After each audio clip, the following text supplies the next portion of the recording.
Bom dia, Kleber. Tranquilo.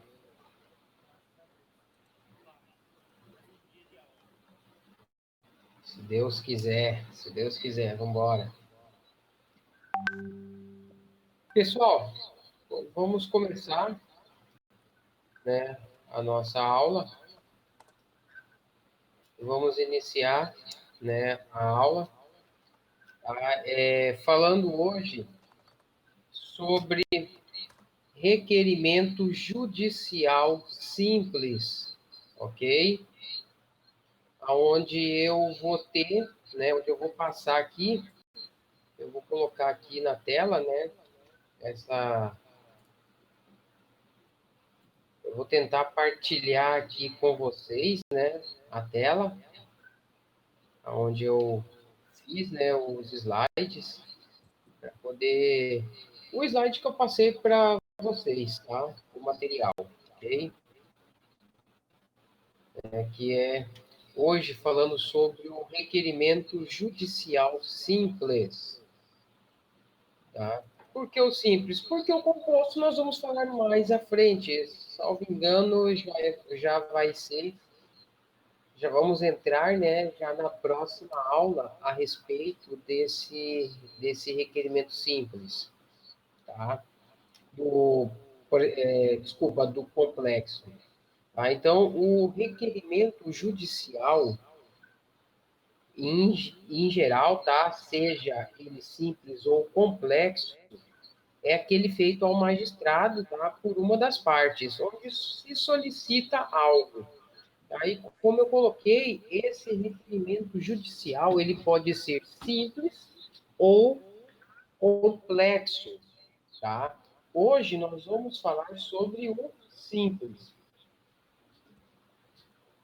Só que se faz necessário que eu faça algumas explanações, assim, uma diferenciação do que vem a ser, né, esse requerimento simples e do que vem a ser o requerimento complexo, tá? É necessário essa situação, saber isso, tá? O requerimento, então, judicial, como eu falei, é aquele feito ao magistrado por uma das partes onde se solicita algo, né? E ele pode ser simples ou complexo. O requerimento judicial complexo, tá? São aqueles requerimentos onde há a necessidade da parte, tá?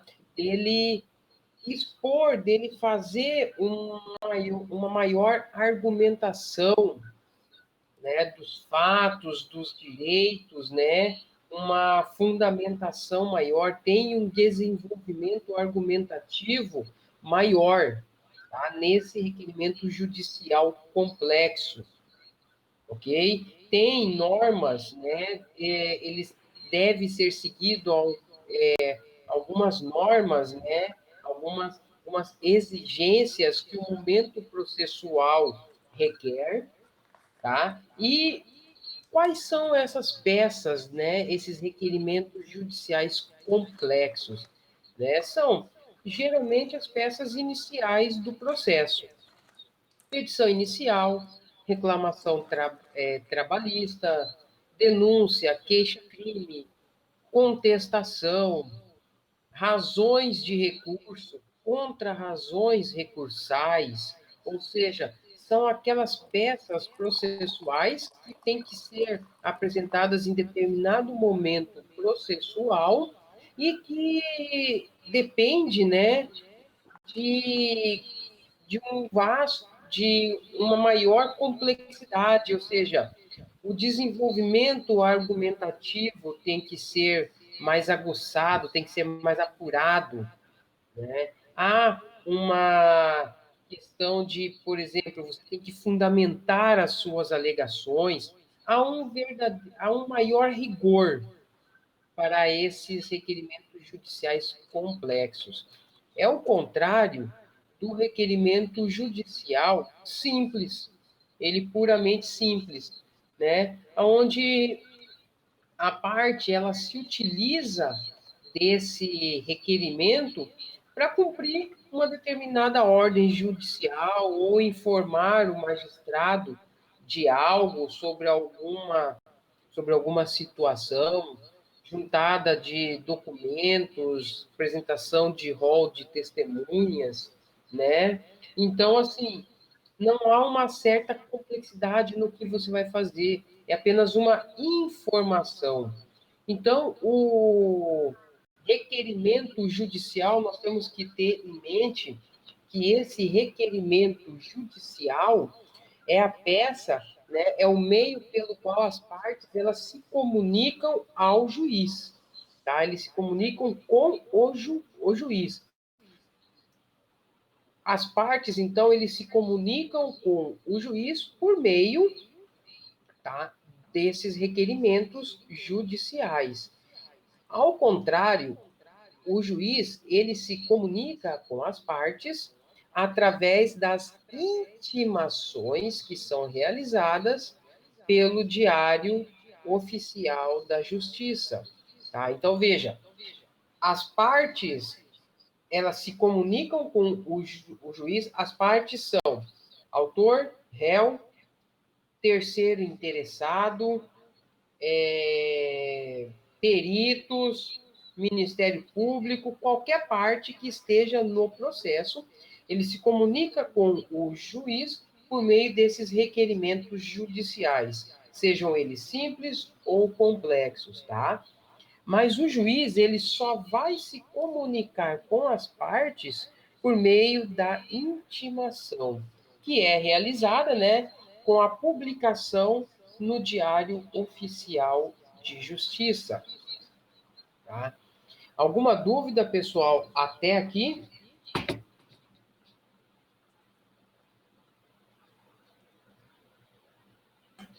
Não? Ainda não? Tá certo. Então vamos passar, né, para a estrutura, né, desse requerimento judicial simples, né? As margens, vocês já sabem, né? O espaçamento regulamentar, as margens, isso não muda, tá? Isso é a mesma, tá? Porém, o que vai mudar é o contexto dela ali, ok? Por exemplo, nós começamos com o endereçamento, tá? O endereçamento, né, é a indicação da autoridade judicial competente para receber e apreciar aquele pedido nosso. Tá? Só para voltar um pouquinho antes dessa estrutura aqui, né, esse requerimento judicial, ele também leva o nome de petição, ok? Então, toda peça que vamos juntar no processo se chama petição. Eu vou peticionar para o juiz para apresentar o rol de testemunhas. Vou peticionar para o juiz para informar o endereço da outra parte. Eu vou peticionar ao juiz para informar, para requerer a penhora online, ou seja, peticionar. Petição quer dizer pedir, requerer, é o que nós estamos fazendo, né? Requerimento judicial, petição judicial, tá? Então, leia-se.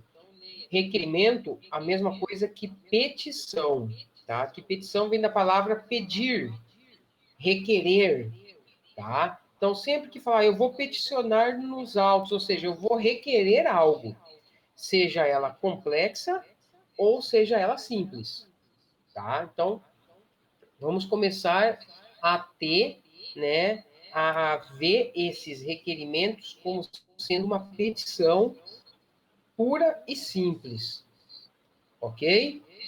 Então, a petição é um requerimento judicial, e sim uma petição, tá? A petição, ela inicia-se com o endereçamento, ou seja, com a indicação da autoridade competente que vai receber e vai apreciar esse pedido nosso, né? E detalhe, essa petição, como eu coloquei aqui na tela, aqui no exemplo nosso, né, ela não é endereçada na pessoa do magistrado, ok?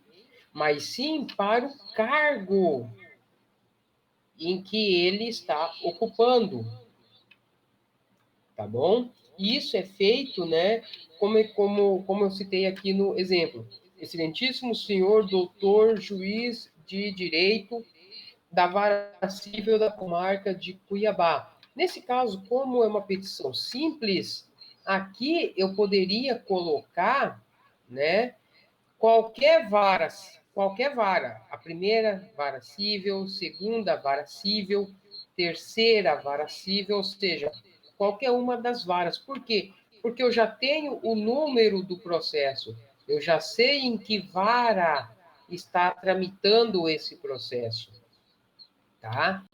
Agora, o que eu não posso colocar é, excelentíssimo senhor doutor juiz de direito fulano de tal, né? Ah, professor, mas eu conheço o juiz, eu sei qual é o nome dele, né? Eu posso colocar o nome? Não, não se pode colocar o nome do juiz, mas o juízo, vamos colocar, endereçar ao juízo em que se encontra aquele processo que estamos manifestando, tá? No caso aqui, né, juiz da tal vara civil da comarca de Cuiabá, entendeu? Então, nós temos que mandar para o juízo competente, não o juiz, porque o processo não é do juiz, a vara não é do juiz. Ele está apenas lotado nessa vara, tá? Ele não é dessa vara. Ele pode ser removido, ele pode ser enviado por uma outra comarca, e os processos vão permanecer ali, naquele juízo. Virá outro juiz que responderá por aquele juízo, tá? Aceitam café?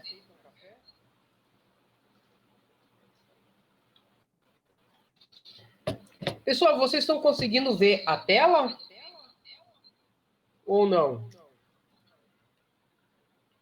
Tá? E vocês me veem ou não? Ou somente a tela?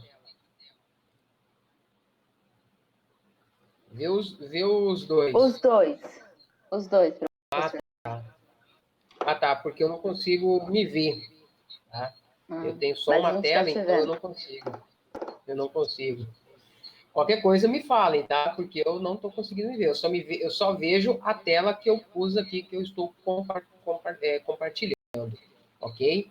E aqui, pessoal, nesse endereçamento, nós temos aí, né, 3 situações, tá? Com relação a esse endereçamento para cada tipo de justiça, ok?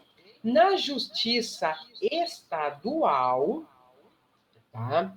O endereçamento é feito dessa forma. Excelentíssimo senhor doutor juiz de direito da vara civil da comarca de Cuiabá ou da vara criminal da comarca de Cuiabá, tá? Então, na justiça estadual, o endereçamento é assim. Difere da justiça federal e da justiça do trabalho. Na justiça federal, o endereçamento posto aqui, ele seria outro. Ele seria excelentíssimo senhor doutor juiz federal, né? E não juiz do trabalho, e não juiz de direito. Seria excelentíssimo senhor doutor juiz federal da quarta vara civil, né? Da subseção judiciária de Cuiabá, seção de Mato Grosso. Ou seja, porque assim, professor? Porque a Justiça Federal ela é dividida, tá, em seções. Mato Grosso do Sul, né? É em seções, ou da 21ª da seção de Mato Grosso, né? Ou seja, não é comarca, são seções, tá? E as cidades, elas são subseções. Fala, Kleber. Não, não perdoa não, mas faz a pergunta.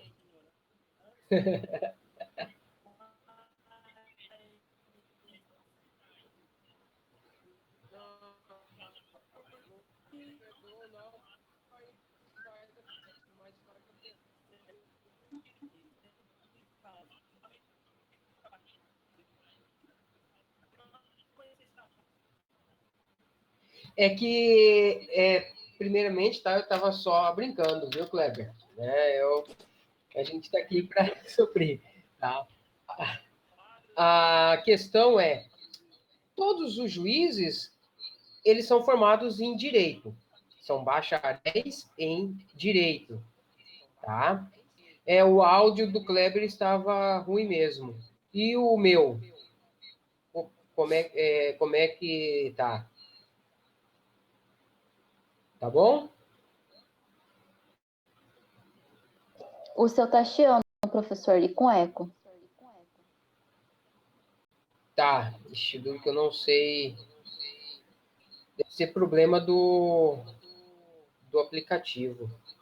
Mas vamos lá, pessoal. Na justiça estadual, né,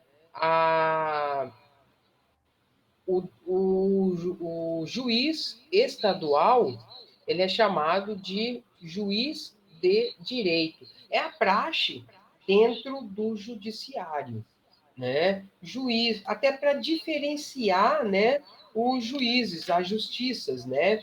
Porque, lógico, juiz é sempre juiz, né? Magistrado, né? Todos são, mas na justiça estadual ele é chamado de juiz de direito estadual.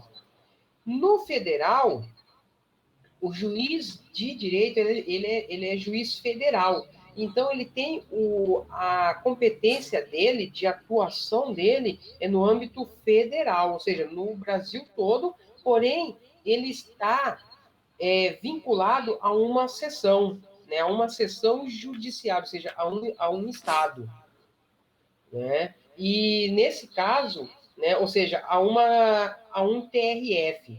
No Brasil, nós temos 5 TRFs, primeira, segunda, terceira, quarta e quinta região. São 5 TRFs, né, tribunais regionais federais, né, onde são acopladas, né, alguns estados. Por exemplo, o Mato Grosso, salvo engano, é da primeira região, que é Mato Grosso do Sul, Goiás, Tocantins, Rondônia, Acre, Manaus e Pará. Se eu não me engano, é esse, tá? A composição da primeira região do TRF, aqui Mato Grosso e Cuiabá estão vinculados. O juiz pertencente ao quadro do TRF, ele é chamado de juiz federal, para diferenciar do juiz de direito estadual, mas também é juiz de direito. Só que a praxe, né, gramatical no meio judicial, eles colocaram isso para diferenciar, né? Porque são justiças diferenciadas. A justiça estadual é uma, justiça federal é outro campo de atuação, é outra esfera. Juiz do trabalho, né? Ele faz parte da Justiça do Trabalho. Também é um juiz de direito, só que no campo especializado, no campo da Justiça do Trabalho. Por isso que é chamado juiz do trabalho, que é da vara especializada do trabalho, né? Tem o juiz eleitoral também, né, que pode ser, nós temos juízes estaduais e juízes federais que fazem parte do Tribunal Regional Eleitoral, da Justiça Eleitoral. E esses juízes, quando vão responder pela Justiça Eleitoral, eles são chamados de juiz eleitoral, né? Por quê? Porque levam o nome da justiça especializada. em que ele está vinculado naquele momento. Mas isso é a praxe, né? É a prática, né? É o costume que se usa, né? No meio jurídico, tá? Então, assim, até mesmo para diferenciar, né? Qual é o âmbito de atuação em que você, advogado, está, em que o processo está tramitando. Eu, quando pego uma petição tipo essa aqui, que está na tela, né, eu lendo o endereçamento, eu já sei se é Justiça Estadual, Federal, do Trabalho, eleitoral, militar, né, eu já sei. Por quê? Pelo próprio endereçamento, porque é no endereçamento que vai dizer, né, quem é a autoridade competente para julgar aquilo. Por exemplo, né, excelentíssimo senhor doutor juiz de direito da Vara Civil da Comarca de Cuiabá. Juiz de direito, eu já sei que é Justiça Estadual. Vara Civil e a comarca, que é de Cuiabá, Mato Grosso. Se for federal, né, já vai estar lá, excelentíssimo senhor doutor juiz federal, ou seja, eu já sei que vai para o âmbito federal, né? E como a Justiça Federal ela é separada por seções, né? Seção de Mato Grosso, seção do Mato Grosso do Sul, seção de Goiás, né? Ou seja, cada estado é uma seção judiciária, né? E as suas cidades, as comarcas, por exemplo, Cuiabá, na justiça estadual, ela é chamada de comarca. Na justiça federal, né, ela é chamada de subseção, subseção judiciária de Cuiabá.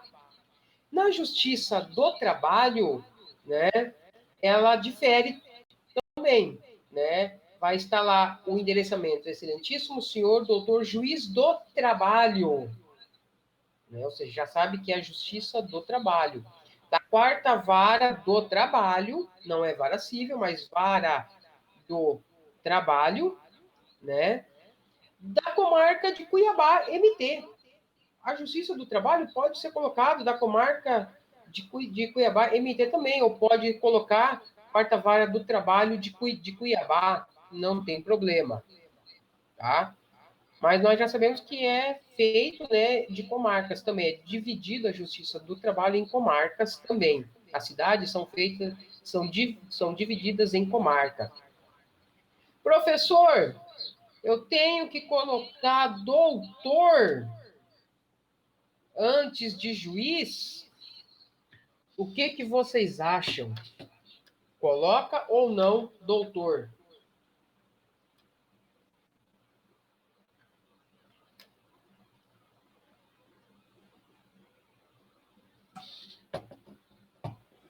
Hein, pessoal? Acho que sim. Por que você acha que sim? Achar que sim é fácil.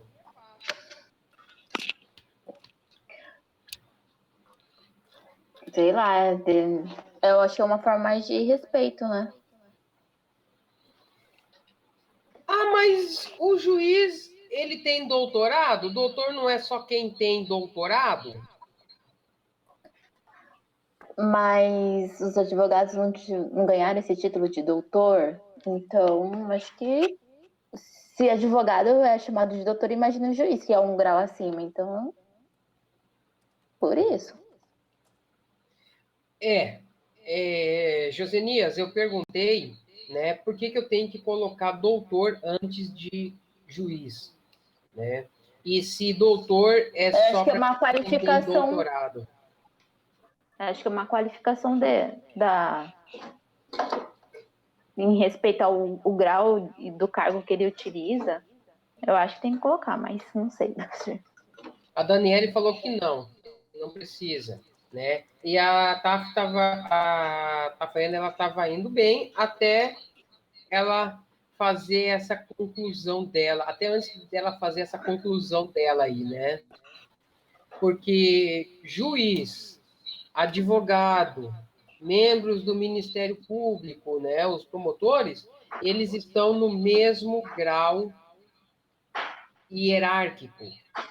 Não há um superior ou inferior, não.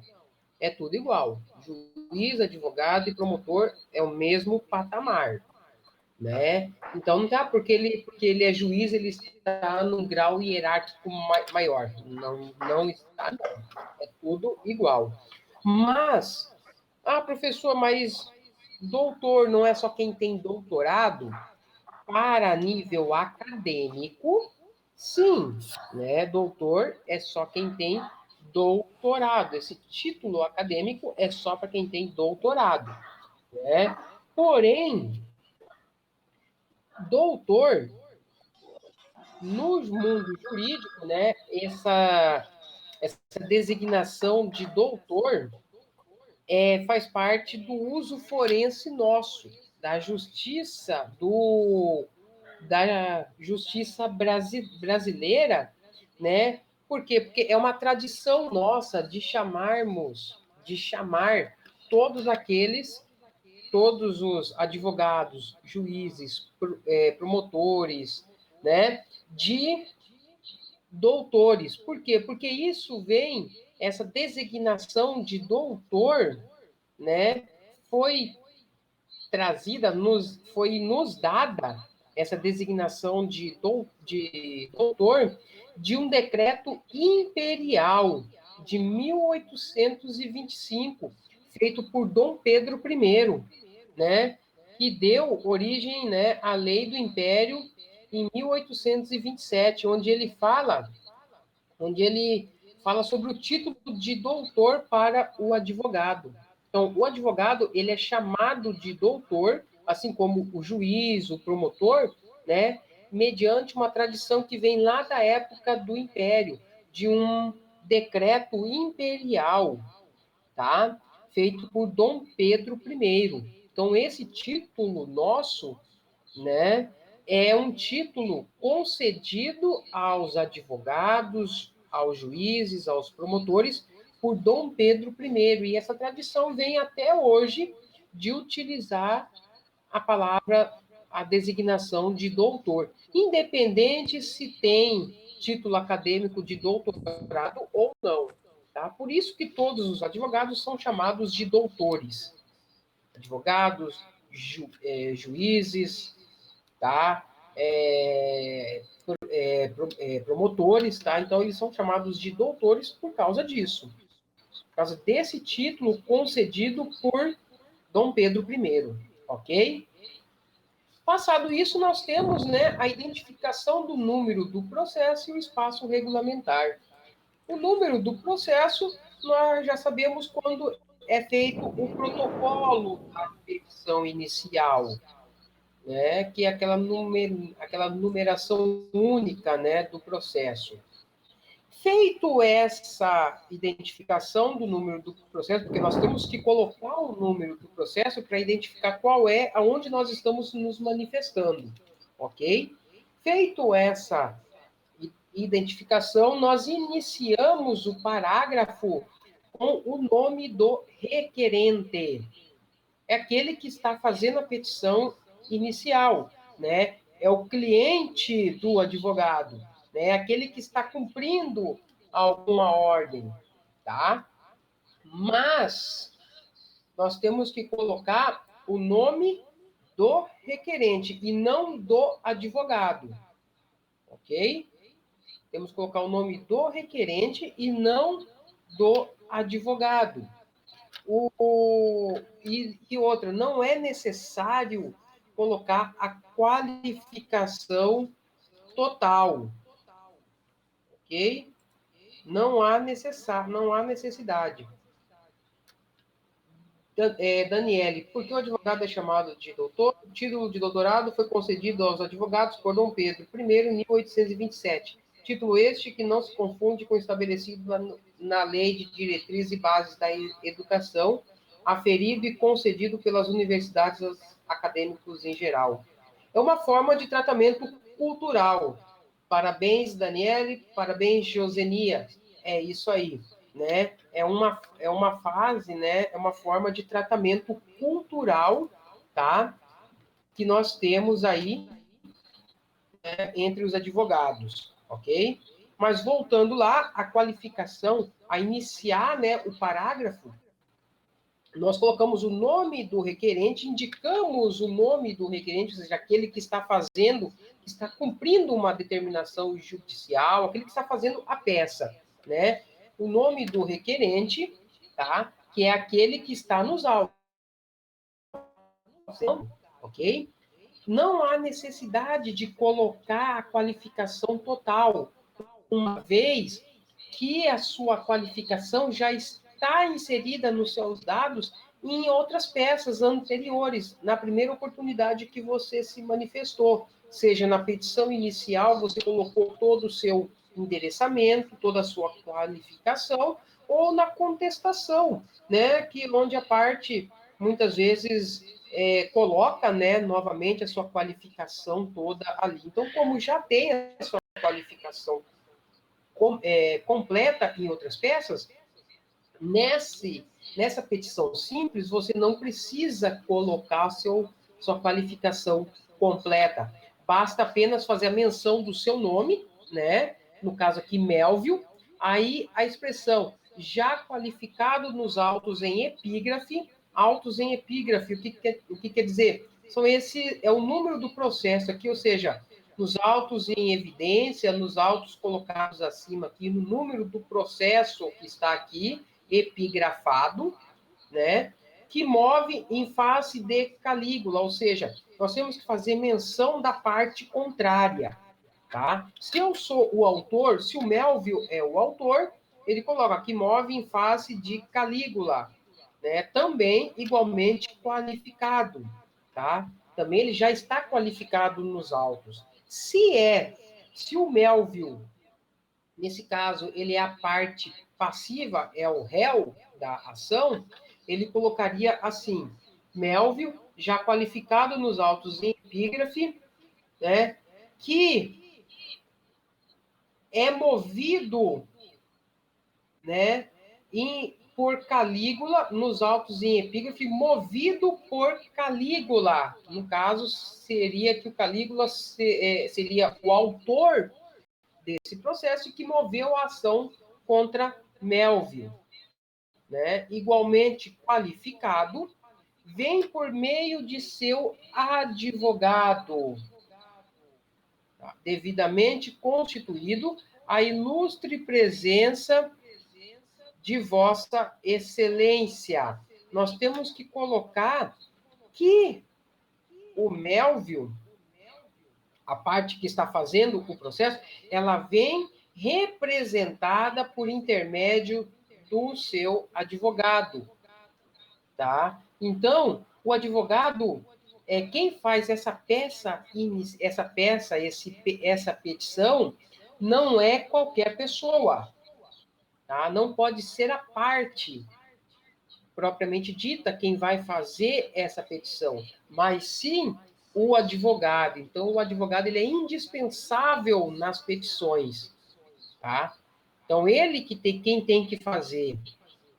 Só que não há necessidade de você colocar o nome do advogado aqui na peça, aqui em cima, aqui no campo, tá? Basta apenas que você coloque vem por meio de seu advogado devidamente constituído, tá? Ou advogado, ou nós vamos achar algumas petições dizendo, né, patrono, procurador judicial, mandatário, defensor.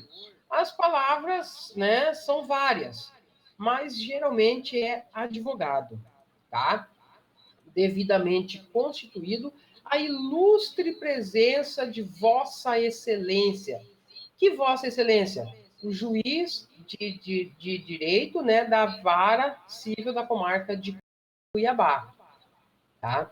Aí nós vamos, depois de feito isso, né, nós vamos colocar nós vamos fazer referência à determinação judicial que está sendo cumprido, que está se cumprindo, né? cumprindo com a determinação constante da folha 210, ou seja, essa petição aqui que eu trago é como se Melville estivesse cumprindo uma determinação do juiz que está lá na folha 210. Né? Eu tenho que colocar isso, tá? Para que o juiz saiba a que se refere essa petição. Senão ele não vai saber. Se eu não colocar aqui, né, cumprindo a determinação, ele vai ficar uma coisa vaga. Vem assim, por exemplo, vem a ilustre presença de Vossa Excelência requerer a juntada da guia comprobatória do recolhimento do valor referente a uma diligência para expedição do mandado. Mas que mandado? Né? Qual diligência? Às vezes é um processo tão grande que o juiz nem sabe, né? Às vezes se perde. Então, você tem que dizer, você tem que fazer, você tem que falar o que você está cumprindo aqui.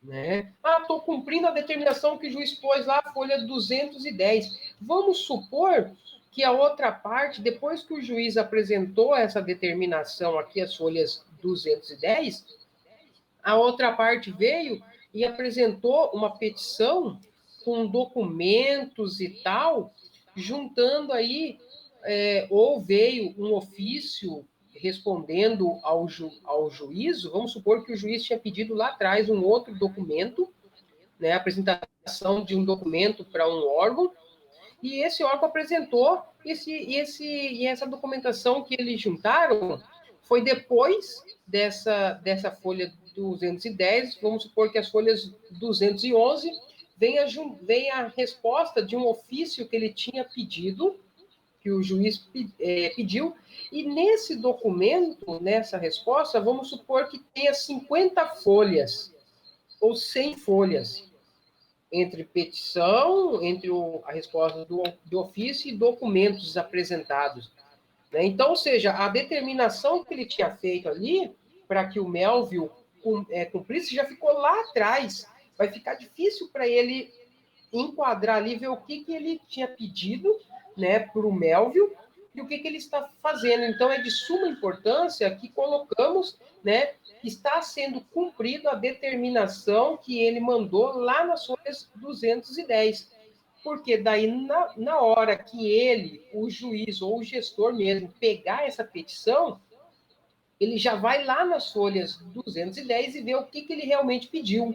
Se está condizente com aquilo que ele está falando ali, né? Que ele está cumprindo. Então, é de suma importância que tenha essa referência, tá? E depois disso, nós temos que colocar o objeto do requerimento e a menção de documentos anexos, caso tenha, né? Ali vem requerer a juntada da guia comprobatória, DOC 1, do recolhimento do valor referente a uma diligência para expedição do mandado. Essa questão do objeto do requerimento e a menção de documentos anexos é de suma importância. Tem que ter, né, qual é o objeto dessa petição nossa. Nesse caso, nós estamos cumprindo a decisão que o juiz pediu. Porém, nós estamos querendo, por isso que é um requerimento, é um pedido, uma petição, nós estamos pedindo a juntada do comprovante de pagamento do valor da diligência. E esse objeto, né, é feito através do verbo requerer, tá? Que ele é conjugado na terceira pessoa sempre, tá? Então, vem requerer a juntada, vem requerer a apresentação do rol de testemunhas, vem apresentar, vem requerer, né, a alteração do endereço da parte contrária, ou seja, vem pedir algo, mas é sempre o verbo requerer conjugado na terceira pessoa, tá? E se tiver documentos anexos que vai ser juntado, nós temos que dizer, nós temos que numerar esses documentos, tá? DOC 1, DOC 2, DOC 3 e assim sucessivamente, tá? E temos que colocar, por exemplo, nesse caso eu coloquei requerer a juntada da guia comprobatória, entre parênteses, né, DOC 1, né? Se tivesse mais, ia ser DOC 2. No caso, quem paga essa diligência, professor? Quem paga essa diligência é quem o juiz mandou. É quem o juiz mandou. Tá? Eu não sei para que seja esse mandado. Às vezes, se o Melvio for o autor, tá? Se o Melvio for o autor, ele pediu para intimar, para citar o Calígula, né? Eu tenho que pagar. E não for beneficiário da justiça gratuita, eu tenho que pagar o mandado de citação. Então, o juiz ele recebe a petição, a petição inicial do processo, ele vai determinar que Melvio recolha o valor da intimação, o valor da diligência referente à citação. Né? Então, daí, no caso, é o Melvio. Nesse caso, é o Melvio que está pagando essa expedição de mandado. Ou, né, expediu mandado de penhora, né, do imóvel, né, ou mandar expedir um mandado para um determinado órgão. Ou seja, nesse caso, quem vai pagar é quem o juiz mandar. Nesse caso aqui, é o Melvio, né, porque ele está cumprindo uma determinação que o juiz mandou.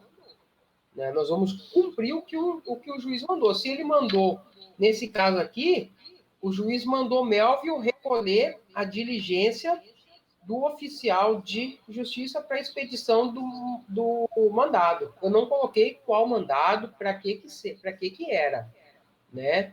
Então, eu não sei para que é, mas é que o Melvio, ele pediu algo para que fosse expedido um mandado de penhora, mandado de citação, mandado de expedição de algum documento para um determinado órgão, né? E se ele não é beneficiário da gratuidade da justiça, o juiz manda ele pagar essa diligência. Né? Então, ele paga, junta, no caso aqui, né, a guia comprobatória, anexa, né, o DOC 1, né, e apresenta para o juiz. Se tivesse mais de um documento, ia ser DOC 1, guia comprobatória, DOC 2, outro documento. Né? Então, é de suma importância que nós vamos ver isso na peça inicial, né, na petição inicial, melhor, né, a respeito desses documentos anexos aqui, que fica mais fácil para o juiz ver, né, saber aonde que está, por exemplo, eu vou colocar lá, por meio de seu advogado, conforme procuração anexa, DOC 1. Então, ele já vai lá no DOC 1, vai ver a procuração do advogado, né?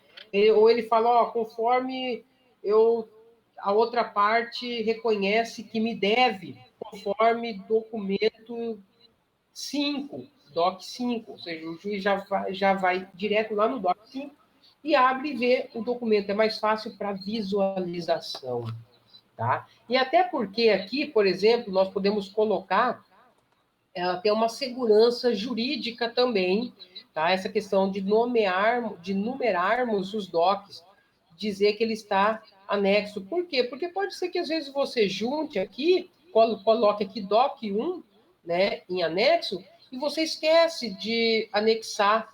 O juiz fala, ó, falou que tem aqui, mas não tem. Junta, né? Ou você mesmo, às vezes você vai ver e fala, ó, eu coloquei aqui DOC 1, DOC 2, DOC 3, mas eu só juntei 2 documentos.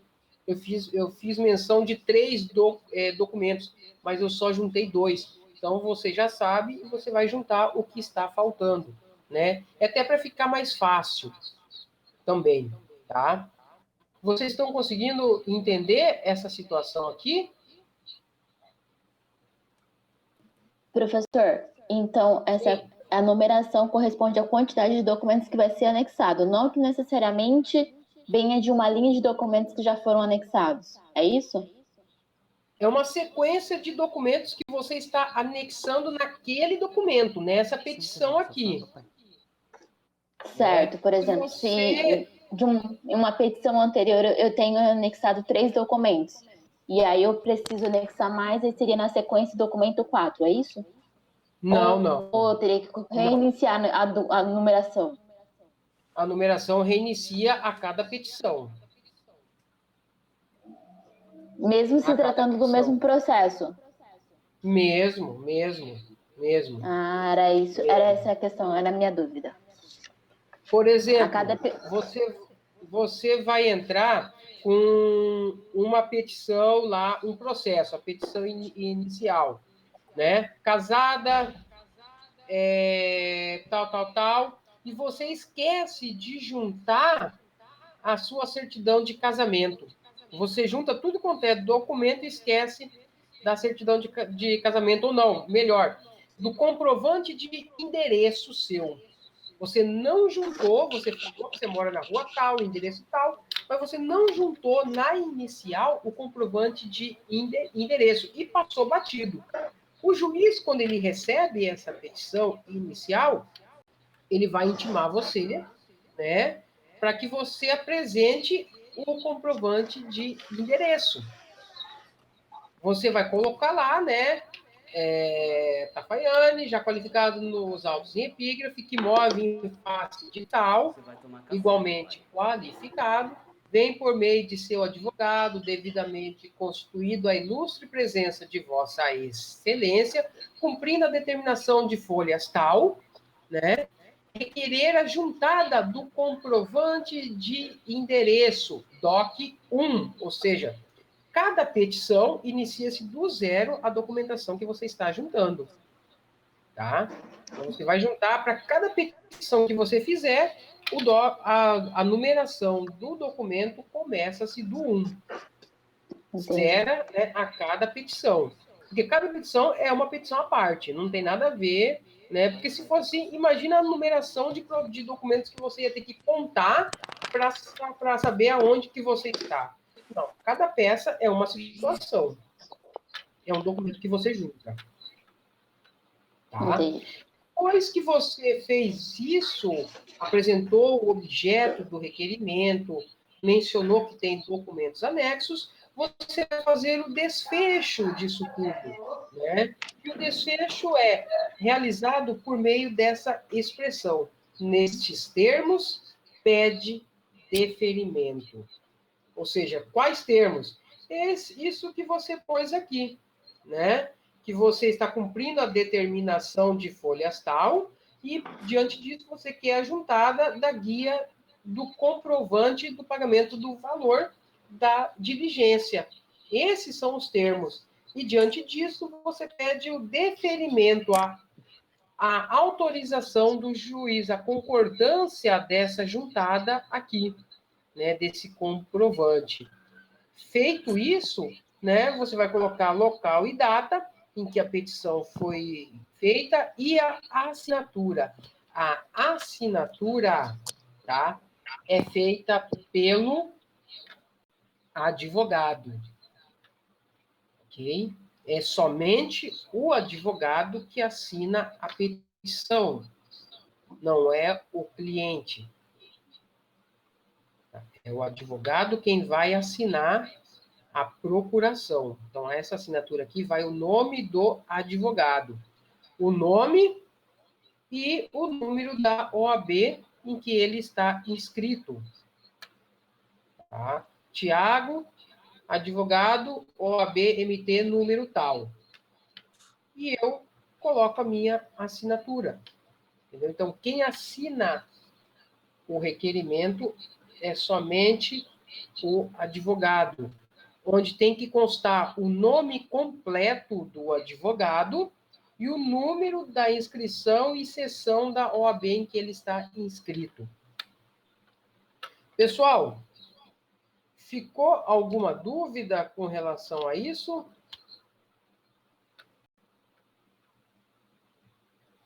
ou não? Bom, nessa parte não, professor. Até então tá tranquilo. Agora é praticar. Praticar isso daí, fazer. Quanto mais vocês fizerem, vocês vão, né, se aperfeiçoando. Tá? Eu passei 2 atividades, mas podem fazer mais, podem praticar. Quanto mais praticar, melhor. Tá? Para fazer. Porque agora nós já começamos a fazer as petições judiciais. Falamos sobre a petição simples, né? Que é apenas o cumprimento de um requerimento, apresentação de rol de testemunhas, coisinha simples, tá? Mas nós vamos começar já na próxima aula, se eu não me engano, é a petição inicial. Tá? Então, façam mais peças, né? Faça um requerimento de juntada de comprovantes de pagamento, como esse modelo que eu trouxe, apresenta rol de testemunhas. Isso vocês vão conseguir pegar. Tem muitos modelos na internet, mas façam isso com um grau, com uma pitada de sal, ou seja, como dizia um professor meu, com grano sales, né? Ou seja, uma pitadinha com um grãozinho de sal, ou seja, com cuidado. Né? Porque na internet nós temos muitas coisas. Né? Nós encontramos várias situações, né? Vários modelos de processo, de petição, tudo. Uns bem feitos, outros nem tanto. Né? Então, nós temos que tomar cuidado, tá? Com aquilo que nós pegamos. Mas qualquer dúvida, eu estou à disposição, ok? Alguma dúvida por enquanto ou não? Certinho, pessoal? Então, bons estudos, tá? Fiquem com Deus e estou à disposição, ok? Até mais. Ok, professor. Tchau, professor. Tchau, tchau.